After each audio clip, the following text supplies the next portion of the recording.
ஓம் ஸ்ரீ குருபியோ நமக. ஓம் ஸ்ரீ மகா பெரியவா சரணம். வரும் ஏப்ரல் 14ஆம் தேதி திங்கட்கிழமை சித்திரை முதல் நாள் தமிழ் வருட பிறப்பு. விசுவாவசு அப்படின்னு சொல்லக்கூடிய ஒரு புதிய தமிழ் வருடம் பிறக்க போகுது. அன்றைய தினம் இப்ப நாம சொல்லக்கூடிய இந்த ஒரு பொருளை உங்க வீட்டோட நிலைவாசல் நீங்க வைக்கிறதால சகலவிதமான சௌபாக்கியங்களும் லட்சுமி கடாட்சமும் உங்க குடும்பத்துக்கு வந்து சேரும். பிறக்கக்கூடிய வருடம் உங்களுக்கு புது வருடமாக அமையும். அது என்ன பொருள், அதை எப்படி பயன்படுத்தணும்னு பார்க்கறதுக்கு முன்னாடி நம்மளோட வீடியோஸை இப்போ நீங்கள் ஃபஸ்ட் டைம் பார்க்குறீங்கன்னா மறக்காமல் சப்ஸ்கிரைப் பண்ணிக்கோங்க. தொடர்ந்து இது மாதிரி அப்டேட் தெரிஞ்சுக்கிறதுக்கு பக்கத்தில் இருக்கிற நோட்டிஃபிகேஷன் பெல்லை கிளிக் பண்ணி ஆல் அப்படிங்கிறத செலக்ட் பண்ணிக்கோங்க. இப்போ என்ன பொருள் நிலைவாசலில் வைக்கணும் அப்படிங்கிற பற்றி தெளிவாக தெரிஞ்சுக்கலாம். ஒரு வருடமும் இந்த சித்திரை மாதத்தோட முதல் நாள் இருக்குல்ல, தமிழ் வருட பிறப்பு, இது எந்த அளவுக்கு சிறப்பாக அமையுதோ அதை பொறுத்து அந்த வருடம் முழுக்க நமக்கு சிறப்பாக அமையும் அப்படிங்கிறது ஒரு பெரிய நம்பிக்கை. அதனால தான் ஆங்கில புத்தாண்டை விட தமிழ் புத்தாண்டுக்கு நம்ம அதிகமாக முக்கியத்துவம் கொடுக்குறோம். காஞ்சி ஸ்ரீ மகா பெரியவரே தமிழ் புத்தாண்டுக்கு தான் அதிக முக்கியத்துவம் கொடுத்து எக்கச்சக்கமான பரிகாரங்களை மக்களுக்கு கொடுத்துருக்காரு. அப்பேற்பட்ட சக்தி வாய்ந்த இந்த ஒரு தமிழ் புத்தாண்டு அன்னைக்கு கனி காணுதல் அப்படிங்கிறது ரொம்ப ரொம்ப முக்கியமான ஒரு நிகழ்வு. கனி காணுதல் அப்படின்னா ஒன்றும் இல்லை, சித்திரை முதல் நாள் தமிழ் வருட பிறப்பு அன்னைக்கு நீங்கள் தூங்கி எழுந்ததுக்கு அப்புறமா கண் விழிக்கக்கூடிய சில பொருட்களை ஏப்ரல் 13ஆம் தேதி ஞாயிற்றுக்கிழமை இரவே நீங்கள் தயார் செய்து வச்சுட்டு படுக்கணும். அதில் முக்கியமாக இடம்பெற வேண்டிய பொருட்கள் என்ன அப்படின்னு கேட்டிங்கன்னா, முக்கணிகள் அப்படின்னு அழைக்கப்படக்கூடிய மா, பலா, வாழை, இந்த 3 பொருட்களையும் ஒரு தாம்பாளத்தில் எடுத்து வச்சிருங்க. நகைகள், சில்லறை நாணயங்கள், ரூபாய் நோட்டுகள், அதே மாதிரி நவதானியங்கள் இருந்தால் நவதானியங்களை வச்சுக்கலாம். மஞ்சள், குங்குமம், வெற்றிலை பாக்கு, வாசனை மலர்கள், அது கூட ஒரே ஒரு கண்ணாடி, இது எல்லாத்தையும் நீங்கள் தயார் செய்து ஒரு தாம்பாளத்தில் எடுத்து வச்சுட்டு ஏப்ரல் 13ஆம் தேதி தமிழ் புத்தாண்டுக்கு முதல் நாள் நீங்கள் தூங்க செல்லணும். காலைல தூங்கியதுக்கு அப்புறமா இந்த எல்லா பொருட்கள்லையும் கண் விழித்து அந்த பொருட்களை உங்கள் கையால் கண்ணில் ஒத்திக்கிட்டு கண்ணாடி எடுத்து பார்க்கணும். வீட்டில் இருக்கக்கூடிய எல்லா நபர்களும் இதை செஞ்சதுக்கு அப்புறமா குளிச்சுட்டு இதை ஒட்டுமொத்த அமைப்பையும் பூஜை அறையில் வச்சுட்டு பூஜை பண்ணலாம். முக்கியமாக தமிழ் புத்தாண்டு சித்திரை அன்னைக்கு நீங்க கட்டாயம் உங்க வீட்டுல அறுசுவை உணவுகள் சமைக்கணும். அதாவது அறுசுவை அப்படிங்கிறது 6 சுவைகள். இந்த 6 சுவைகளும் இருக்கிற மாதிரி உணவுகளை தயார் செய்து அதை பூஜையில வச்சு பூஜை பண்ணிட்டு அதை நீங்க எடுத்துக்கலாம். அதுக்கு காரணம் என்னன்னா, இப்படி இந்த அறுசுவை எல்லா சுவைகளும் கலந்து இருக்குதோ அதே மாதிரி இனிப்பு, துவர்ப்பு, கசப்பு, புளிப்புன்னு சொல்லி உங்க வாழ்க்கையில எல்லா விஷயங்களும் கலந்து இருக்கணும். ஆனா எல்லாம் எந்த நேரத்துல வரணுமோ அது சரியா வரணும் அப்படிங்கிறதுக்காக தான் இந்த ஒரு அமைப்பை நம்ம செய்கிறோம். திங்கட்கிழமை அப்படிங்கிறதால காலையில 7:30-9 ராகு காலம், காலையில 10:12 யமகண்டம். இந்த 2 நேரத்தை தவிர மற்ற நேரங்கள்ல தமிழ் புத்தாண்டுக்கான வழிபாட்டை நீங்க செய்யலாம். உதாரணத்துக்கு காலை நேரத்தை எடுத்தீங்கன்னா ஒரு 6 மணிலேருந்து 7:15 இந்த 1 மணி நேரத்தை 1.25 நேரத்தை பயன்படுத்திக்கோங்க.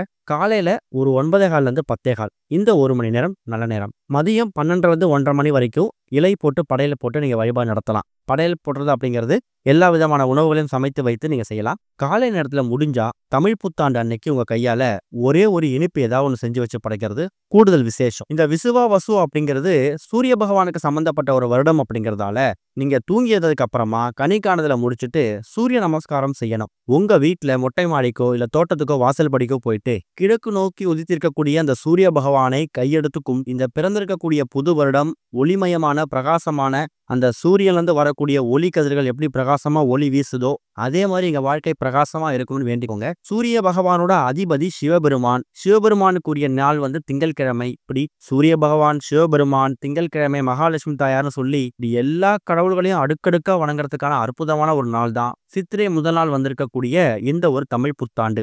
இது போக இப்ப நாம சொல்லக்கூடிய இந்த ஒரே ஒரு பொருளை நீங்க உங்க வீட்டோட நிலைவாசலை வைக்கணும். இந்த ஒரு பொருள் நாட்டு மருந்து கடைகள்ல ரொம்ப எளிதா கிடைக்கிறது. இந்த பழம் இப்ப சீசனா இருந்தா அந்த பழத்துல இந்த பொருள் நீங்க தயார் செஞ்சுக்கலாம். அதுதான் நாவல் பழத்தோட விதைகள். இந்த நாவல் பழத்தோட விதைகள்ல ஒரு விதையிலையும் மகாலட்சுமி தாயார் அம்சம் பொருந்திய ஒரு பொருள் அப்படிங்கிறது பெரியவங்களால சொல்லப்பட்டிருக்குதான். மகாலட்சுமி தாயார் கடாட்சம் பொருந்திய அற்புதமான ஒரு பொருள் இந்த நாவல் பழம், அதுல இருந்து கிடைக்கக்கூடிய விதை. ஒருவேளை நாவல் பழம் இப்ப சீசனா இருந்தா அந்த நாவல் பழத்தை வாங்கிட்டு வந்து அதுல இருக்கக்கூடிய அந்த கனியை மட்டும் தனியா பிரிச்சு எடுத்து அந்த விதைகளை நீங்க பிரிச்சுக்கணும். எக்காரணத்தை கொண்டும் வாயில வச்சு கடிச்சோ எச்சில் படுற மாதிரியோ இந்த விதைகளை நீங்க பிரிச்சு எடுக்கக்கூடாது.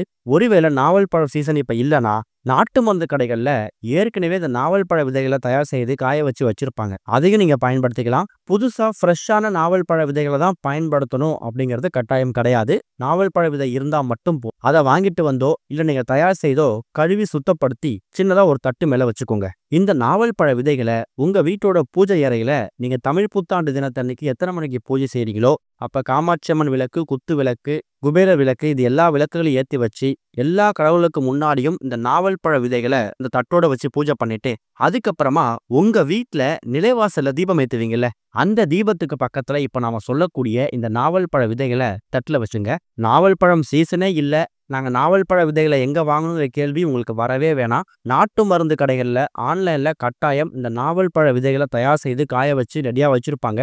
அதையே நீங்க வாங்கிட்டு வந்து வச்சுக்கலாம். 100% நாவல் பழ விதை நாட்டு மருந்து கடைகள்ல கிடைக்கும். அதை கழுவி சுத்தப்படுத்தி பூஜையில வச்சுட்டு வீட்டோட நிலைவாசல்ல ஒரு ஓரமா, அதுவும் குறிப்பா நிலைவாசல தீபம் ஏத்துறீங்கல்ல, அந்த தீபத்துக்கு பக்கத்துல இந்த நாவல் பழ விதைகளை தட்டுல வச்சிடுங்க. இது மூலமா என்ன நடக்கும்னா, அந்த நாவல் பழ விதைகள் அப்படிங்கிறதே பொதுவா மகாலட்சுமி தாயாருக்கு உகந்த ஒரு பொருள் தான்.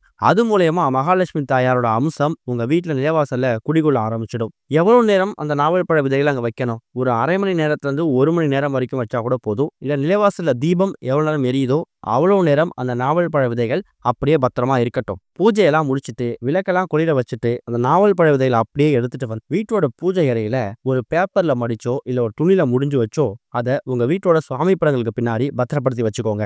அதை நேரடியா வந்து சுவாமி படங்களுக்கு பின்னாடியே வச்சிடலாமே, எதுக்காக நிலைவாசல வைக்கணுங்கிற கேள்வி நிறைய பேருக்கு. மகாலட்சுமி தாயார் அம்சம் பொருந்திய, லட்சுமி கடாட்சம் பொருந்திய அந்த ஒரு நாவல் பழ விதைகளை வீட்டோட நிலைவாசல வைக்கும் போது இது வரைக்கும் உங்க வீட்டுக்குள்ள லட்சுமி கடாட்சமே இல்ல, ஸ்ரீதேவியோட வாசமே இல்ல அப்படிங்கும்போது உங்க வீட்டுக்குள்ள அவர்களை கொண்டு வரதுக்கான அற்புதமான ஒரு தாந்திரிக முறை தான், வசியம் செய்யறதுக்கான அற்புதமான முறை தான். வச்சதுக்கு அப்புறம் அதை அப்படியே எடுத்து பூஜையில வச்சுட்டு மூட்டையா தயார் செய்தோ இல்ல ஒரு பேப்பர்ல ஒரு கவர்ல போட்டு மடிச்சோ சுவாமி படங்களுக்கு பின்னாடி அதை மறைச்சு அவ்வளவு சீக்கிரம் இந்த நாவல் பழ விதைகளை வந்து கெட்டு போக 6 மாதத்துக்கு ஒரு முறை 3 மாதத்துக்கு ஒரு முறை அதை எடுத்து பிரிச்சு பார்த்து அந்த விதைகள் கெட்டு போயிருந்தா அதை அப்படியே தண்ணியில விட்டு மறுபடியும் ஏதாவது ஒரு வளர்வை நாள் அன்னைக்கு இதை தயார் செய்து எடுத்து வச்சுங்க.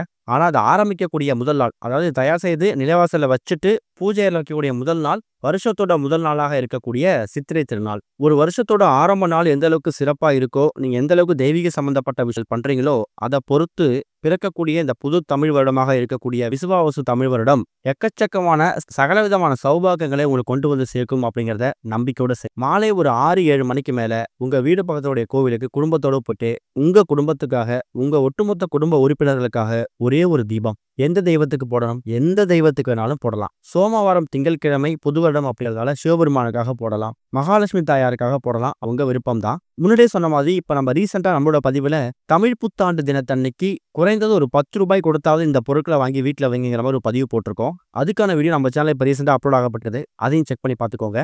தமிழ் புத்தாண்டு அன்னைக்கு எந்த விதமான நல்ல காரியத்தை செய்யறதா இருந்தாலும் அதை தள்ளி போடாதீங்க. கடவுள் மேல பாரத்தை போட்டுட்டு இந்த சித்திரை திருநாள் இருக்குல்ல, இதுல இருந்து சரியா ஒரு 12 மாதம் எங்களுக்கு எதை தொட்டாலும் வெற்றி கிடைக்கணும் அப்படிங்கிறதுக்காக நீங்க தெய்வீக சம்பந்தப்பட்ட விஷயங்களை சந்தேகமே இல்லாம முழு பக்தியோட நீங்க பண்ணுங்க. எந்த தெய்வீக சம்பந்தப்பட்ட விஷயங்கள் பண்ணாலும் அதுக்கு பலன் உண்டு. அதுக்கு ஒரு முக்கியமான ஒரு ஆரம்ப புள்ளி தான் இந்த நாவல் பழ விதைகளை வச்சு செய்யக்கூடிய மகாலட்சுமி தாயாரை வசியம் பண்ணக்கூடிய பரிகாரம். முயற்சி பண்ணுங்க, நல்லதே நடக்கும். அனைவருக்கும் மகா பெரியவா சார்பாக தமிழ் புத்தாண்டு நல்வாழ்த்துக்கள். ஓம் ஸ்ரீ குருபியோ நமக. ஓம் ஸ்ரீ மகா பெரியவா சரணம்.